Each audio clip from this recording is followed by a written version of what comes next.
everybody, it's Mr. Wagstaff. Today we're in Unit 8 of Economic and Personal Finance. We are going to be specifically talking about scams and ways people try to scam you. So this is our fourth lesson here in critical consumerism. Let's go ahead and get into it. So while humanity is generally good, there's always some bad apples.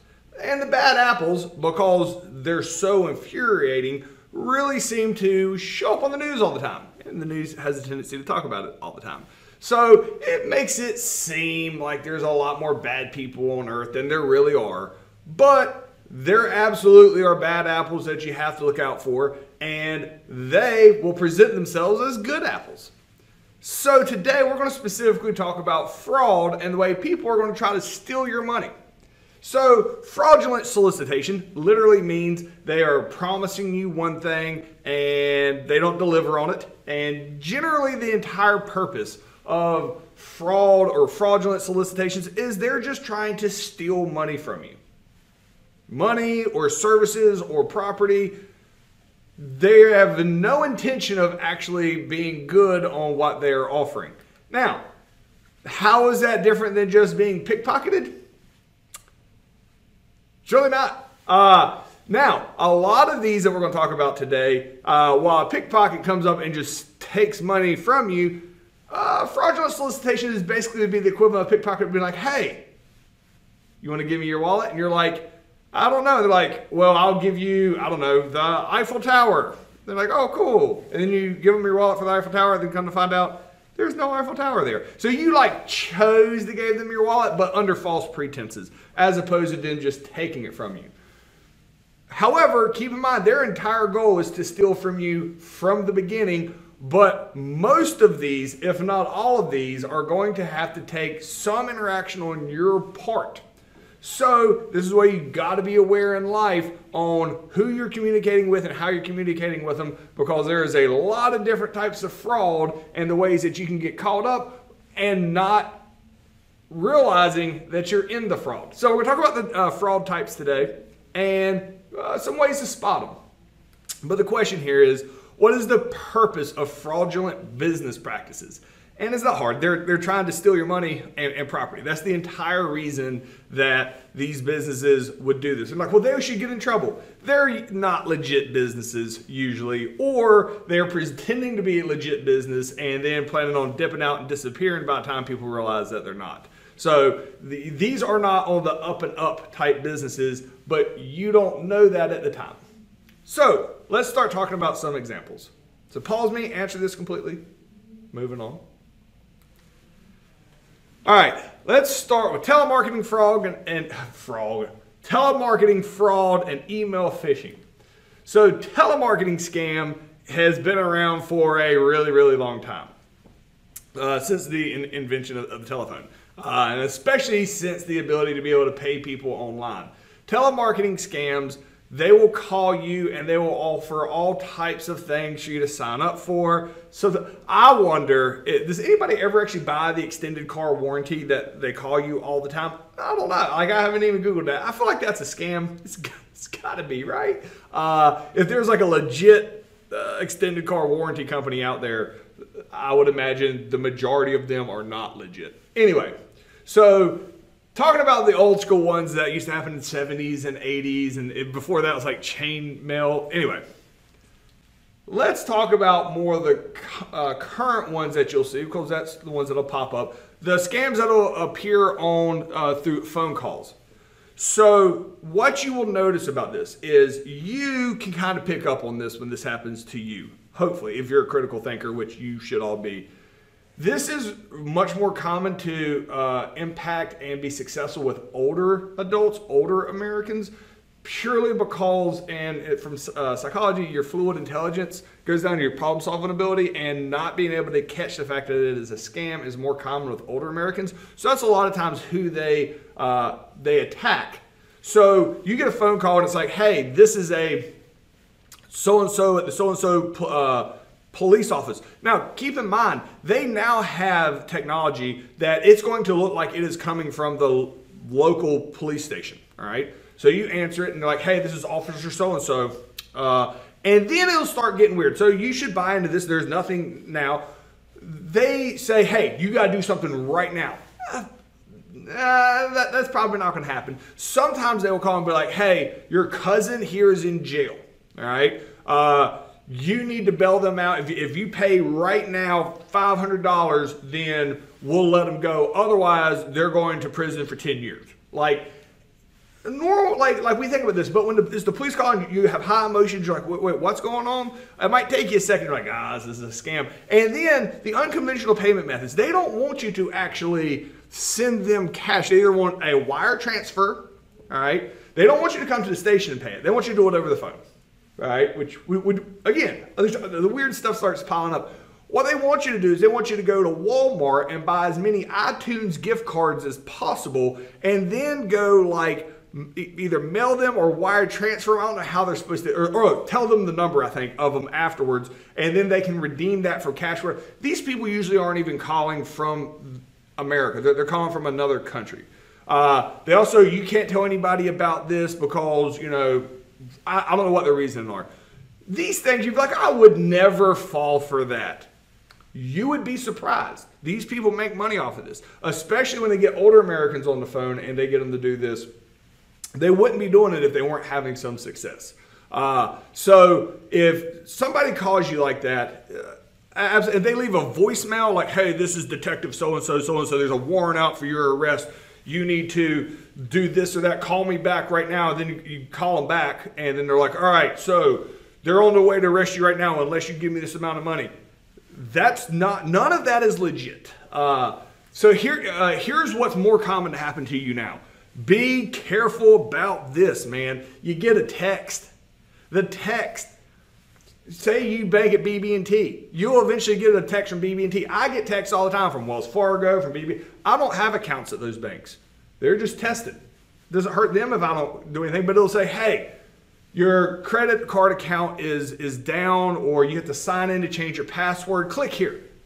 Do not click here. Your bank is going to send you something in the mail. Your bank is not going to do that. Banks know what these scams are, but they always have links here for you to click, and it's going to look super official. Hey, your Amazon order is delayed. Click here to sign in. And then when you click on it, it's going to look like the Amazon page. And then it's going to have you put in your username and password. You know what you just did? That's a fake Amazon page. They now have your username and password with your credit card number associated with it, and they can then go in, get your credit card number, and then go buy whatever they want somewhere else. This is how it works. So do not click on these things when companies, this is just phishing through the cell phone, phishing, PH phishing. So this is the new through text. Email phishing is extremely common. It's the same thing as the text, just more long and drawn out. It is the #1 way hackers are making money, all right? That they absolutely have these emails that look official, all right? And they're not. If you start clicking on stuff and putting in username and passwords, you are just giving them your information, and they can do whatever they want with it. So here's some signs of phishing email: a generic greeting or no greeting at all. All right. The from email address is not official, and you also need to look at the email address. If it's like BB&T, it's going to be like BT and T. It's always a little different. Well, because they're complicated, but they can't actually use the same email. If it's from Amazon. Is Amazon misspelled? Is there a typo somewhere? Also, if there's a link for you to go click on, hover your mouse over it and it'll tell you what the real link is that it's trying to take you to. Generally speaking, just ignore these. You have to be able to determine this in life on what's real and what's fake. It's just the thing. Because if you don't, what happens is the hacker is going to send you an email. If you click on it, and usually whatever they're telling you to click on, if it's BB&T, what they want you to do, say you have a BB&T account, they want you to click on that and think you're at BB&T. It's going to take you to another web page, and it's going to look, because they've made it look like this, it's going to look like the BB&T web page, and they're going to ask you, oh, you have to change your password or something like that. They need you to enter your username and password on their fake page. The moment you do that, they now have access to your bank account. And they can do whatever they want with it, and you're oblivious, all right? So at no point is it going to be like, ha, ha, ha, I got you.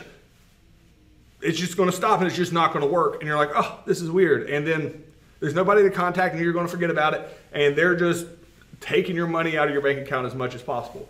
Now, there is, if that happens to you, and it happens to a lot of people, there are fail-safes, there's insurance and stuff on that, but you have to keep track of your accounts and see these things when they happen and contact your bank. There is, you're going to get your money back if you do it as quick as possible. They are probably going to keep your money. Hopefully they get caught, but then you'll, with the way insurance works, they will refund that money back into your account if it's a fraudulent charge. Now, if you like spend the money yourself and claim you got hacked and you get the money back, then you go to prison. So that's insurance fraud. Anywho, what are some possible consequences of falling victim to telemarketing fraud or email phishing scams? Like what could happen to you? So pause me, answer that completely. We're moving on. All right, so kind of the whole point here of the phishing scams and all that is they need your information because they're trying to steal your identity. When everybody can hide behind a computer, identity theft is a massive, massive issue. If you've ever been super annoyed by the two-factor identification aspect where it's like, hey, you want to open up Google, you got to go on your phone and type in this code and get on your computer. You're like, oh, this is so... Man, that has probably been one of the best possible things that could happen to keep you safe, but it is super annoying, I agree. But by doing that, you have to verify who you are. Like, people aren't usually going to be able to get your information and have access to your cell phone and your password and your thumbprint or facial recognition and all that other stuff to be able to sign in. So the two-factor identification is really helpful in preventing having things stolen from you, but it can absolutely happen. Identity thieves, they want your information so they can pretend to be you so that they can get access to stuff like take credit out is a big one. That they can take loans out and stuff, but that's in your name. So when they disappear and they take the money and then they don't pay it back, they come looking for you and then all of a sudden somebody shows up like, hey, you took out a loan for $10,000. We're going to need our money back. And you're like, I did what? I didn't do anything. And they're like, absolutely. Here's your social security number. Here's all your information. Like, and you look at those forms and it looks like you filled it out. That's identity theft. Somebody has pretended to be you in order to get credit and things like that. So here's some ways of telling if somebody has your identity. Accounts you don't recognize on your credit report. Meaning, on your credit report that you should check once a year, did you like take a loan out for a car? No. There are, and follow the links, they're like, hey, this is fraudulent and go after that. Unfamiliar transactions on your credit card or bank statement. This happened to us, meaning me and my wife, last year, $2,000, right? And we're teachers, so that's most of the $2,000 got taken out for people traveling for plane tickets from like New York to Chicago. And it was multiple $1,000s like back and forth. It was wild. We called the bank and the bank was like, all right, well, because we called it the day it happened. And they told us, let them continue to steal your money. Then we will reimburse it, which I thought was odd, and it happened. So it took about a week, but they did reimburse us that money. But I don't know if they ever caught them or what. And then I'm guessing either me or my wife had, it was my wife, had purchased something on a website instead of using like PayPal or a secure feature. She was like put her credit card information in a website, and then that website wasn't that company was a problem. I don't remember what she bought, but it wasn't that company was at fault, but that was like a new company that didn't have a lot of security stuff. So somebody hacked in and stole all the credit card numbers from the people who had been to that website, and then they used it. So it's all about being safe. Now, to show you like, oh, that won't happen to me. So this dude right here, this is super famous. This is his actual social security number. He put his all on billboards and everything like that. It's called LifeLock. He says, nobody, if you have our service, nobody will be able to steal anything from you. He put his social security number up there. He was that confident in his service. This man's identity has been stolen 13 times. Todd Davis, and it's famous that he's like, nobody can steal my identity because my company is so good. 13 times he's had his identity stolen. So yeah, you got to be safe, but you also can't put your social security number on billboards all over the country and dare people to try to steal your identity because you think they can't. They're smart too, but you got to be proactive and you got to be smart and you got to look after yourself. All right, let's talk about a whole different type of scam. This is called a Ponzi scheme. So this is Charles Ponzi. It's a colorized picture of him on the left. Ponzi schemes are wildly detrimental, all right? So if you're looking to invest, all right? Now this is called the Ponzi pyramid, but we're going to talk about a difference in a Ponzi scheme and a pyramid scheme because we're going to keep those separate in this course because they're important to know the difference. So a Ponzi scheme, all right, what this is this guy's like, hey, I've got this great investment opportunity. Usually they're an investor of some sort. And people are like, hey, he's like, give me your money and I will invest it for you. And you're going to make crazy amounts of returns. You can't lose your money. Promises you everything. Typical good investments are like 5 or 6% interest. Ponzi schemes will offer you 30. Hey, you give me your money, I'm going to get you your money back and 30% like every year. It's too good to be true. But takes your money, he invests it, you actually start making some money. So what ends up happening is they start telling all their friends and everybody wants to start investing nonstop into whatever this guy's investing in. Charles Ponzi was the first one. Bernie Madoff was the biggest one. That's what was recently in American history. Well, what is happening is they're not actually investing in anything. So like Charles Ponzi here is just taking people's money and then giving them some money back, claiming that they have all this extra money in investments. He keeps having money roll in by having new investors, all right? So as more people invest, because everybody's getting rich, he is using the new investors' money to pay off the earliest investors. So he's spending tons of money. And everybody thinks this money is being invested, and there's no investment taking place. And what ends up happening is the Ponzi scheme will last as long as people keep signing up thinking they're going to make money. As soon as people stop investing and you can't find new investors, the entire thing collapses. This is, and you go to prison for a really, really long time for running. And because of Charles Ponzi, it is now called a Ponzi scheme, and it happens crazy that this happens often. The reason people fall for this is because they promise you some wild investment, like 30% interest that you're going to make off this. If it sounds too good to be true, it usually is. So here's some ways to spot a Ponzi scheme. If you want to invest, all right, if they're saying this, like first off, it's high returns, there's no risk, no way you can lose your money. Any investor tells you there's no way you can lose your money, they're full of crap because all investments have risk.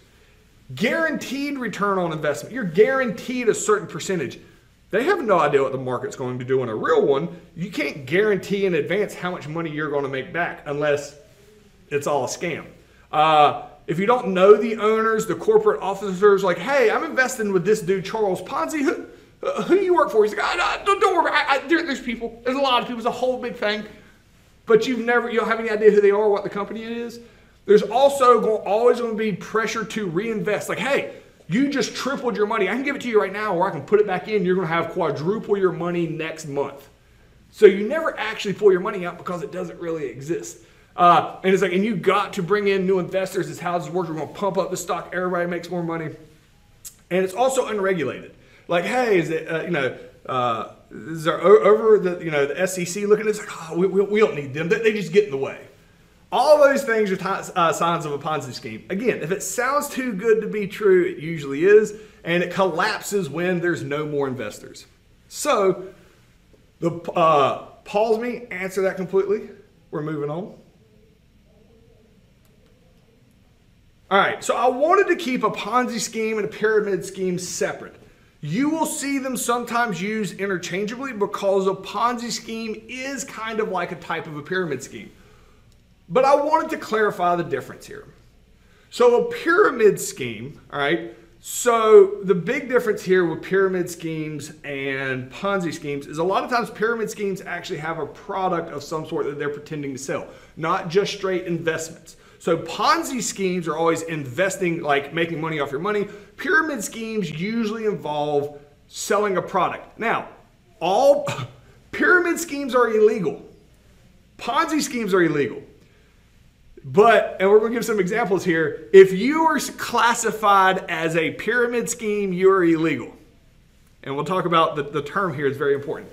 Here's the thing. So the person that starts a pyramid scheme, they're like, hey, here's your, you get 2 recruits and we're going to go sell, I don't know, notebooks.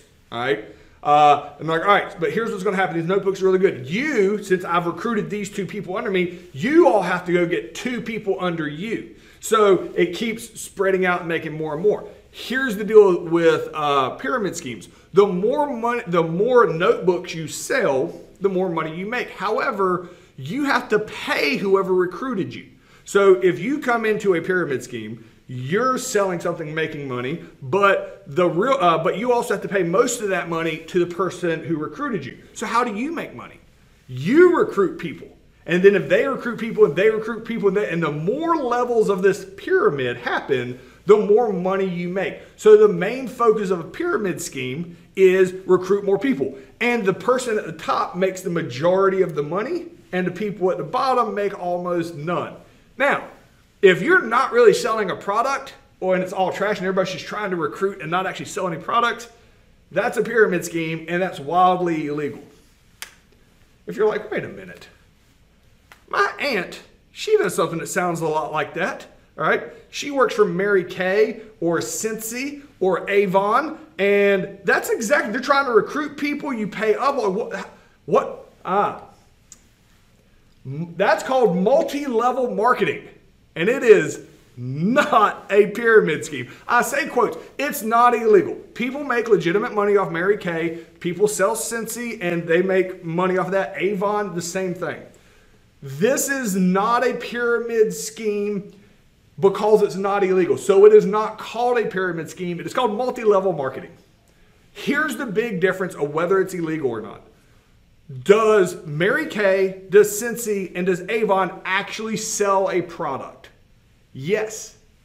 That actually brings money into the pyramid setup, all right? And due to that, it is not considered a pyramid scheme at all.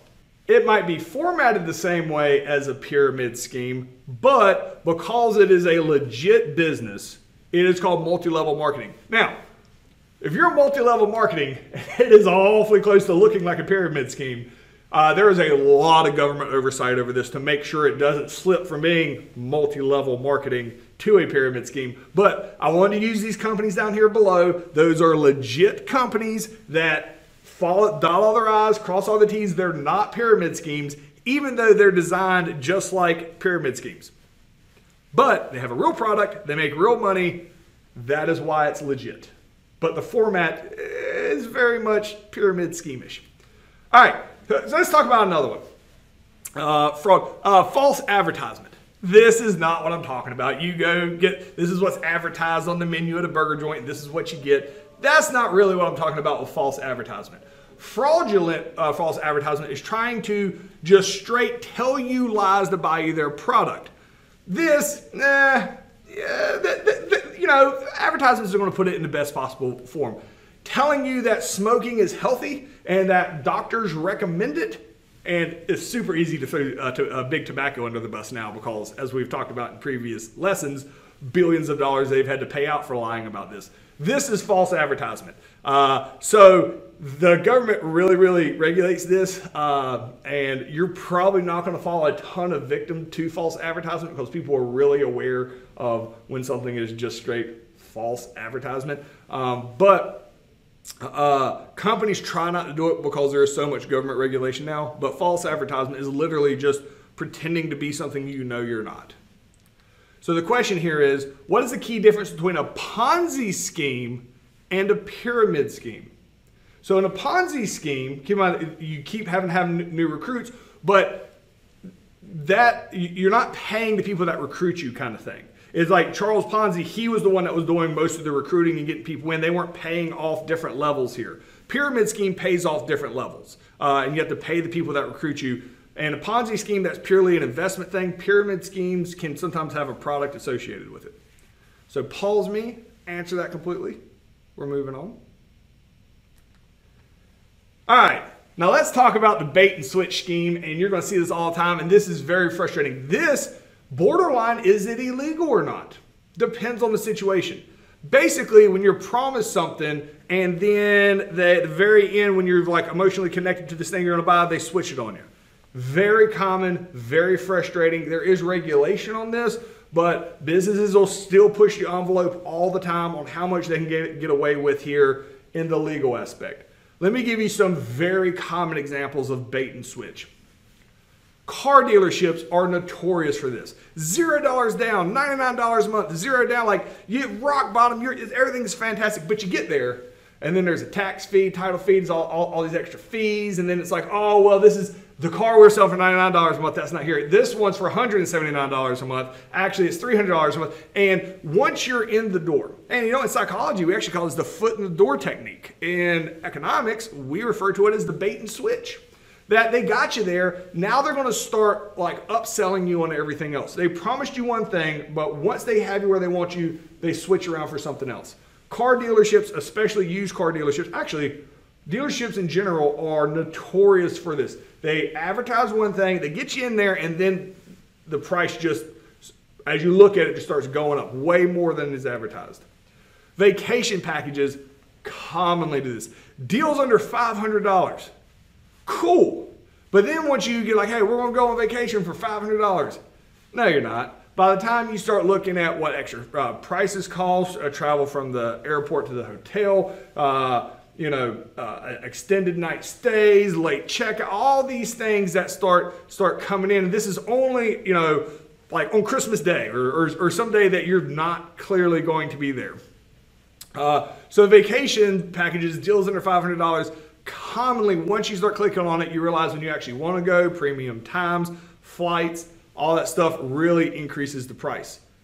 One of the ones you're going to get most commonly in your life, all right, are extra fees, and this is from, I was hoping, Verizon. Cell phone fees, it's wild. Hey, $150, whole family can be on it. You can get your first bill, it's $206. Why? They can just start charging for all these extra fees. Now, technically, they have to tell you about them. But all this stuff, when you're in there and they talk to you about all the stuff you're going to get, all the free, we get the free phone, you're going to get all this other stuff, and they're like, and just sign this right here. That, just sign here right here, that is listing all this stuff. And if you've already been in there for an hour and a half changing your phone plan, if you want to stop there and throw it all out, sure, but you're exhausted, they know this, let's just move through it, and you are agreeing to all this, whereas if you don't agree to it, the entire contract gets torn up. So these hidden fees are very much an example of bait and switch. They promise you one price and another price shows up on your bill. So the question here is, what is the goal of bait and switch scams? So explain that. Pause me if you need to, but that's what I got for you guys today. See you guys tomorrow for the dramatic conclusion of economic and personal finance.